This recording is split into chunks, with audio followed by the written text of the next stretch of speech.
अगर आपके भी रिश्तेदार या परिवार में से कोई भी सदस्य विदेश में बस चुका है और उन्हें यूपीआई से काफी परेशानी का सामना करना पड़ता है, यूपीआई से लेन देन का काफी सामना करना पड़ता है, तो ये जानकारी आप सभी के लिए है। आपको बता दें कि अब केंद्र सरकार ने यूपीआई से जिस तरीके से लेन देन का प्रोसेस जो है वो अब और भी आसान कर दिया गया है। यानी कि अब 10 देशों में ये यूपीआई की सुविधा जो है वो देखने को मिलेगी, जिसमें आपको बताते चले कि America, Singapore, Australia, Canada, Hong Kong जैसी कंट्री जो है वो शामिल है, जिसमें ओमान, कतर, सऊदी अरेबिया और उसके साथ यूएई और ब्रिटेन, ये कंट्रियां जो है वो शामिल है। यानी कि अब इन 10 देशों में यूपीआई से लेन देन का प्रोसेस जो है वो और भी आसान कर दिया गया है। यानी कि अब इनमें यूपीआई की सुविधा जो है, इन कंट्री में यूपीआई की सुविधा जो है वो देखने को मिलेगी और उन लोगों को देखने को मिलेगी जो कि विदेशी यानी कि एनआरआई हैं, जो कि प्रवासी भारतीय हैं और जिन्हें भारत में पैसा भेजने में काफी दिक्कत जो है वो देखनी पड़ती है।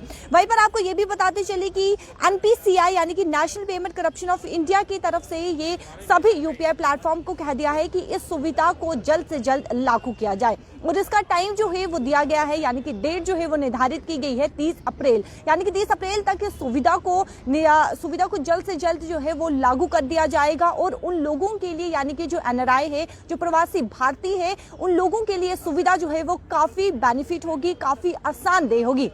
जहां पर केंद्र सरकार की तरफ से ये फैसला जो है वो लिया गया है। साथ ही साथ आपको ये भी बताते चले कि प्रधानमंत्री नरेंद्र मोदी जी की अध्यक्षता में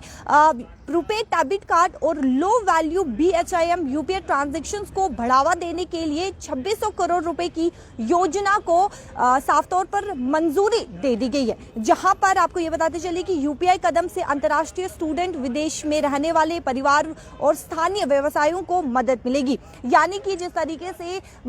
पहले भारत की सिम यूज करते समय उन्हें यूपीआई से पेमेंट करनी पड़ती थी, अब उन्हें इंटरनेशनल नंबर से, अब वो साफ तौर पर इंटरनेशनल नंबर से यूपीआई से लेन देन का प्रोसेस जो है वो कर सकते हैं। यानी कि जिस तरीके से पहले उन्हें भारतीय नंबर का इस्तेमाल करना पड़ता था, पहले उन्हें भारतीय नंबर का इस्तेमाल करके यूपीआई से लेन देन का प्रोसेस करना पड़ता था, लेकिन अब साफ तौर पर 10 देशों में ये यूपीआई की सुविधा जो है वो देखने को मिलेगी, जहां पर मैं 10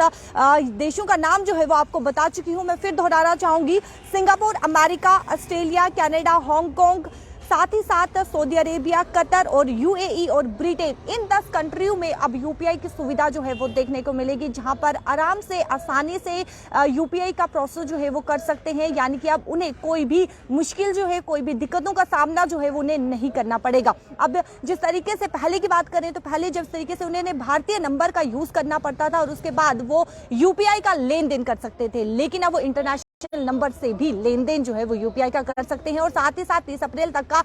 समय दिया गया है। और वहीं पर national payment corruption of India की तरफ से ये साफ तौर पर कहा गया है कि सभी यूपीआई प्लेटफॉर्म पे